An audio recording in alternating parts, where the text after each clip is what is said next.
In the lands of the north, where the black rocks stand guard against the cold sea, in the dark night that is very long, the men of the Northland sit by their great log fires and they tell a tale. Let's go with the first turn of the game, and we're at the top here, so we get to go first. Now the good thing about this solo rules is you just play exactly the same as standard game. There will be a few little differences, and when dummy players take their turns, then obviously there'll be huge differences, because we've got AI driving the actions they take. The only things to remember are auctions. They're going to be different. We'll look at that when we come to it. Completing sagas, it is possible that in a multiplayer game everyone's working to complete the sagas together, and this is where there's kind of a semi-cooperative idea. If you start the saga, then somebody else may complete it. All right, so it's kind of cooperative, but not really, because you don't want other people completing your sagas for you. Or maybe you do. Maybe you do want to push things on. All right, but in the solo game, it is possible that a dummy player completes a saga for you, and then the rules around what happens when a dummy player completes a saga. So very, very little is different. All right, from the regular game, very little. Right, this game is all about taking actions. This is our action marker, our step marker. Right, actions we take cost steps. Now typically the player who's at the back here is the player whose turn it is. And at the start of the game everyone's equal. So what you do is you take one action which moves you forward, and then the next player takes an action, moves them forward, and so on. And then the player from the back goes next, and it keeps pushing around. So I don't know, maybe it ends up like this. Okay? Alright, we're at the back here. We take an action and it costs one step. If we're still at the back, we can take another action. We can keep acting until we get to the front, and then it'll be blue's turn, okay, and yellow's, and so on and so on. All right. Obviously, their action may cost them more steps. In which case, yellow goes next, white goes next, then red goes. It may be the blue's not going to get another turn for a while, okay, because they took a costly action. Now, our actions are going to be taken by our nogs. We've got 10 of them. We're going to be taking our nogs, placing them on the board, kind of worker placement style-y. We're going to put them in one of these spots, and that'll determine what action we're taking. So let's say we want to take the builder action. We place a nog in here. It's going to cost 2 steps. On the subsequent turn, let's say we want to take another action. We could take the builder action again. So it's not like traditional worker placement where you block things out, right? We could take the builder action again, except you have to add additional nogs. So the second time, you have to place 2 nogs. And if we want to go again, 3 nogs. Okay? There is an exception at the 7 action spaces we can go to, and that's the market day action, this one here. It costs 1 step, but this little indicator here says no matter how many times we go here, it always costs just 1 nog. So to start things off, let's say we want to go visit the woodcutter. Alright, we're going to place a nog here. One of our actions. Taking an action here moves the woodcutter. Okay, the woodcutter has to move. Right, so he's going to start here from his starting spot, and he's going to move, follow these little green footsteps up here. Okay. If I wanted to take the action again, I can't cut wood here. I have to move the woodcutter. All right, it doesn't like hanging around. It doesn't like cutting wood from the same spot. Now we can start cutting wood. In this clearing is a number 1. That says we must cut down 1 log. We take that wood and we place it in our wood cart. Everyone starts the game with a wood cart. You can upgrade it, and they have higher capacity. Okay, now if we have a look at our wood cart, let's place it in. Now what you'll see is the capacity of our wood cart here is 2. Alright, we can put 2 logs in here. And if the wagon's not full, then we can move the woodcutter again and cut down more wood up to this number. Right, so we can take another one. And now we've filled our wagon, and we've completed our action. And that cost us 2 steps, right? 1, 2. It doesn't cost to chop down the wood. And what you'll notice is this clearing, it gives you 2, this one 2, this one 3. So the further along it goes, the more wood you can gather, and then he cycles back round again. Okay? But we've spent 2 steps, right? 1, 2, to take the woodcutter action. So we move our step marker 2 spots. 1, 2. Great, that's it. We've completed the first turn of the game. You can see these big circles. These are the different things we can take. So we can build stuff. We can build, upgrade our transport. We can build a building, play it here on our player board. The woodcutter I've shown you. We can go fishing in the fjord. We can go mining in the mine. We can go farming in the fields, gather crops. And then we've got the restock and the market day. Restocking allows us to replenish trees. We can go plant some more trees, because these will get depleted, or restock the fjord with fish. Market day action, we'll come back to that one. This one's a little bit special. Let's do dummy turn now and see what happens. So we're going to have a few dummy turns because we've got 3 dummy players. So white dummy goes first. So we draw a card from the bottom of the white supply deck. And it's got Noggin on there. And Noggin means we take the Noggin action. On the back of the family rules and solo game, there's icon actions for dummy player. So when you're playing solo, just keep this out to one side because there's a reference point. When we see these icons, right, so if it's a Noggin, we do this, okay? If we see one of these supply tokens, we do this, so on and so on, right? So whichever icons we see, we act out according to this logic, all right? It says, move the dummy player's step marker 2 steps. Noggin's great. If we see Noggin, Noggin is our friend. 1, 2. And that's it, that's all he does. And now we discard the card. Simple, huh? Now, there's one special rule about characters. When resolving characters, if that character's over at Noggin's castle, here he is, and if there's saga cards with that character's requirement, there is Dragon Hunt, and you resolve from left to right, so if there were 2 there, 2 Noggins, you take the leftmost one, but there's Noggin over there, that character goes off to try and complete that saga. Noggin's going on a Dragon Hunt. So you can see dummy player is a competing Lord of the Northlands. You've got to face 3 competing Lords of the Northlands. So they're trying to complete sagas and help Noggin as well. The key is that we want to be the best Lord. We want to have the ones with the most prestige points. Remember, you need 100. 100 is enough to satisfy the requirement of being the most prestigious Lord. Now for dummy, every time they place a character on a saga, they have to pay 1 fish. So we take a fish from the fjord, put it in the market. Right, this just keeps the resources moving over.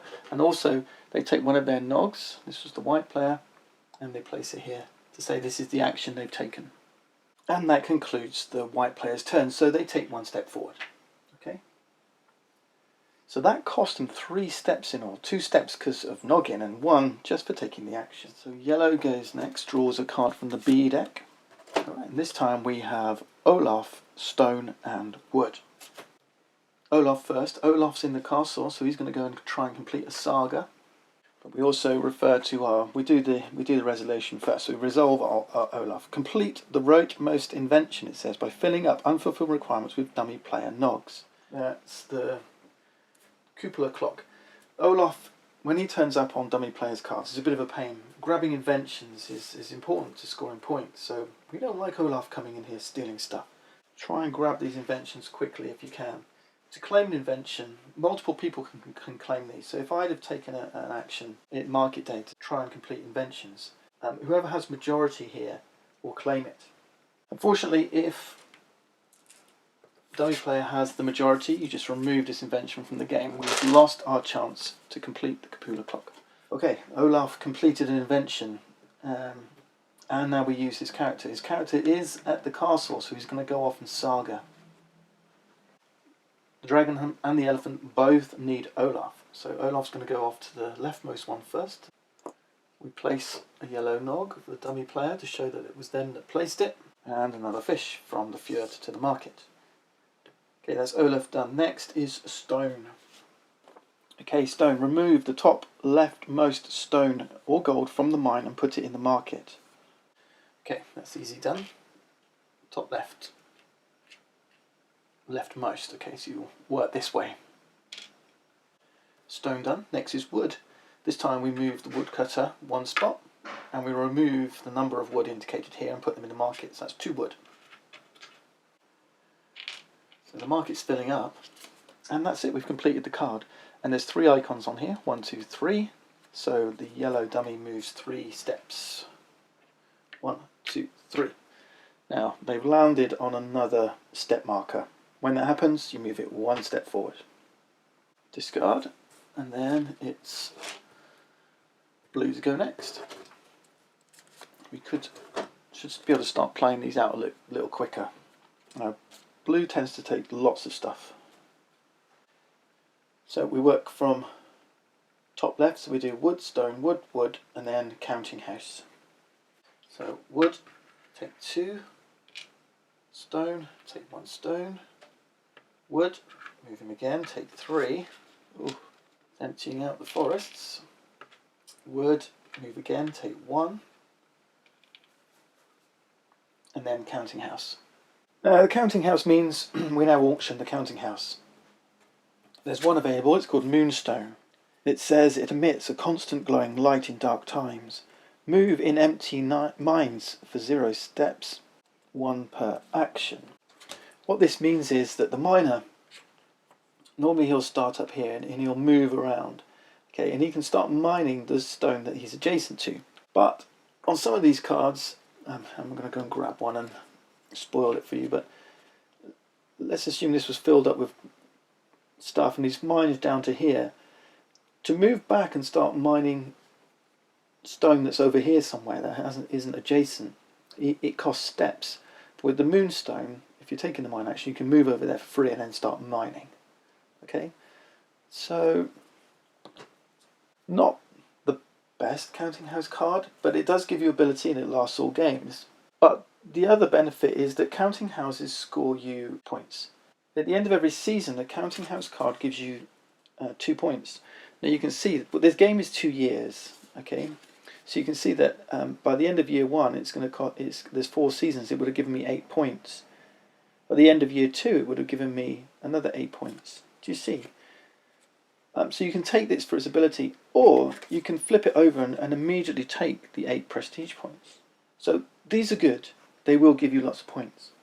The downside is, during the solo game, you've got to bid. So multiplayers, you'll be bidding now.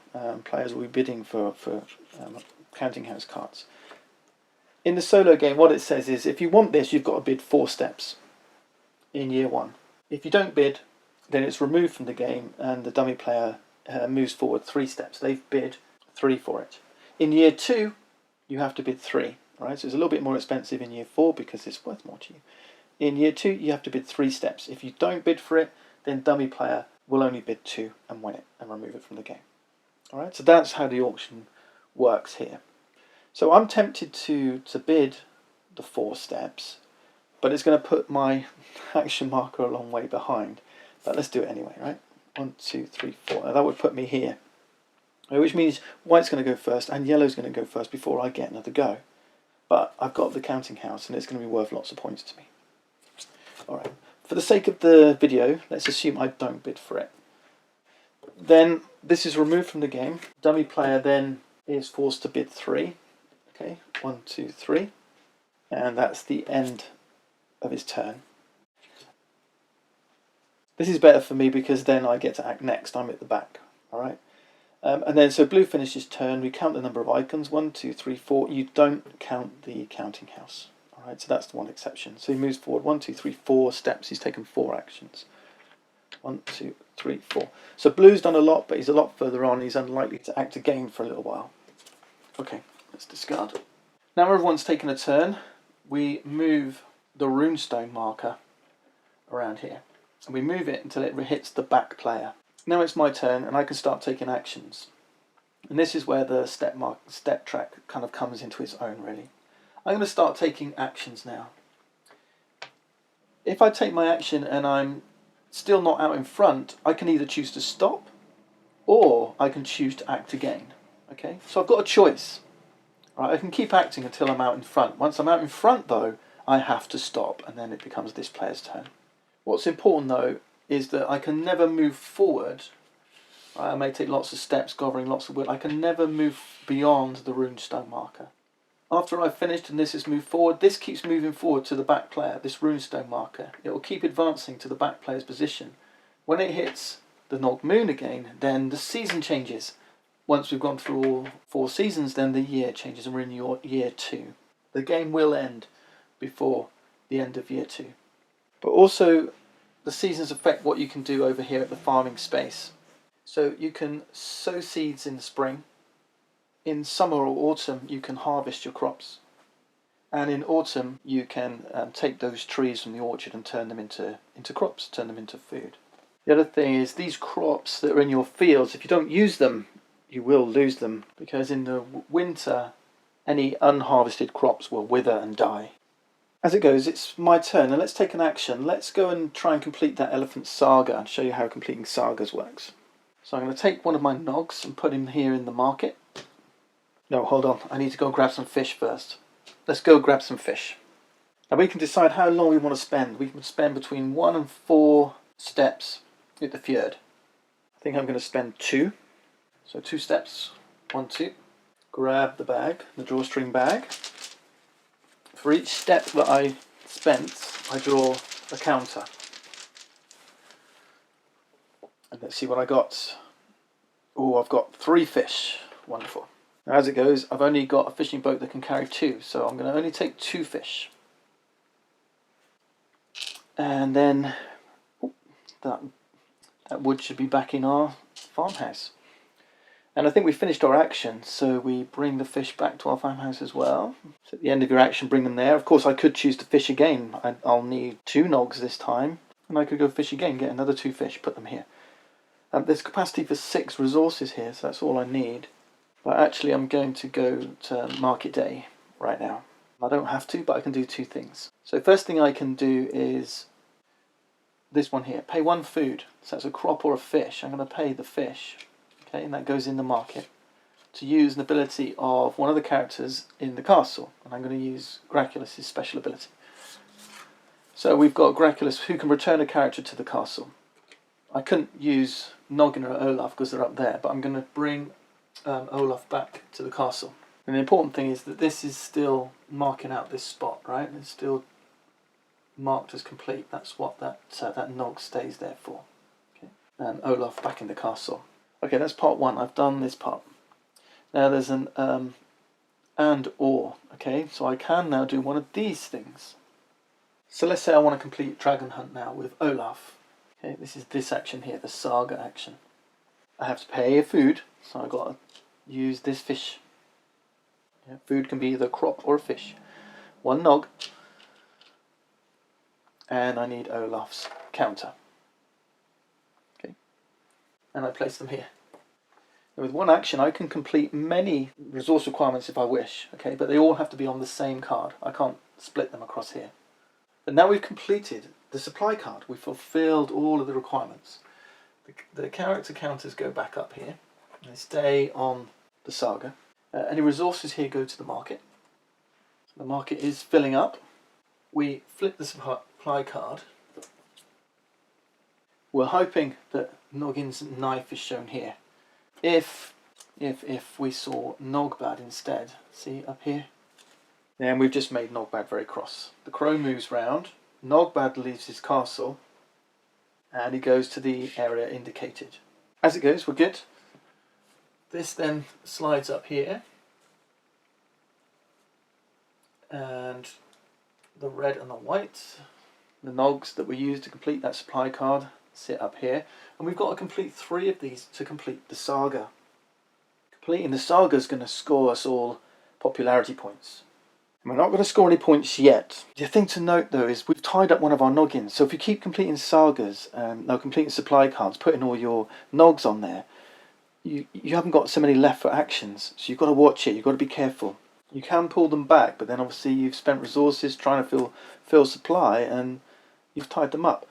So spreading your nogs across more than 1 saga is not necessarily a good idea. They're going to be potentially tied up for longer. As it goes, we now need to draw a new supply card. You can either choose from the B deck or the C deck. And I think we're going to take one from the B deck. Alright, don't look at the reverse, but we take 1 card. Okay, typical. It's Olaf, 1 wood and 2 stone. Okay, so quite a lot of resources. I didn't want to see Olaf there because that means I'm going to have to use another food to Graculus Olaf back again. It could be dummy helps us though, we'll see. For now though, that's completed our action and that cost us 1 step. Now we're not out in front yet, so we could act again if we wished. So why don't we go and try and grab some stone and see if we can't continue that dragon hunt. So let's grab a nog. We're going up here to the mine. So we'll place him here at the miner spot. And remember, this miner's off the board at the moment. No one's gone mining. Now we can only carry 2 because our cart's quite small. And we want 2 stone, so I want to dig out 2 stone. Now when the miner joins, you can place him where you want, because he's going to come from outside the mine in. It costs 1 step to come in and dig, and then 1 step to come in and dig. You could discover a new mine tile. It costs 1 step. There has to be a minimum of 9 stone in the market to discover. And what you do there is you grab a new mine tile and you flip it and you can place it wherever you like. Okay? And then fill it from the market with stone. And what you're hoping to do is get some gold. Gold's worth 2 prestige points at the end of the game. There's 5 there, so potential 10 points. And if you've got the goldsmith building, it's a year 2 building, then it's worth 8 victory points, alright? So gold can be worth a lot. Okay, I'm not doing that though. I'm grabbing the 2 stone. Oh, incidentally, if I wanted to go and start digging from this end, it costs 1 step to move through the tunnels. Okay, and then obviously I can then take another step to mine there if I wanted. So I've got my 2 stone. That's going to cost me 2 steps, and I'll end the action there. Actually, why don't we do that? Why don't we take another step, reveal this. We'll fill it with stone from the market. So there's 8 stone on each one of these tiles, you see. So if there isn't 8 stone in the market, you can't take the discover action. We'll put 1 gold. And unfortunately, we can't dig out that gold because we don't have enough capacity in our cart, right? So we're stuck, and it cost us 3 actions, 3 steps. 1, 2, 3. And now we're out in front, we can't take another action. This moves round, and now it's white player's turn, white dummy.